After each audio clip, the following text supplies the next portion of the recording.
And so people better hope that my faith influences the way we govern. As a Christian, I'm supposed to model Jesus Christ, God made man. We've always had this debate about, well, what role should faith play in your life and what role should faith play in politics? That's a silly debate. For starters, our country was founded on a spiritual principle, on the idea that every human being has rights that are given to you by God, not by your government.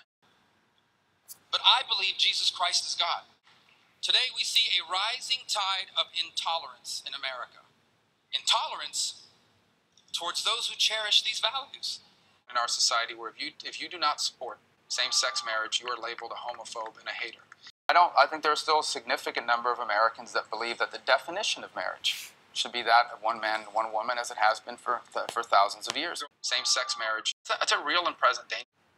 I don't care what laws we pass, God is real.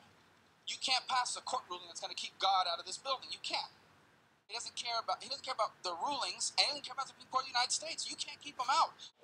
And in politics, we debate about what role God should play in our public life. We hear about keeping God out of our schools, keeping God out of our politics, because God is everywhere at every time.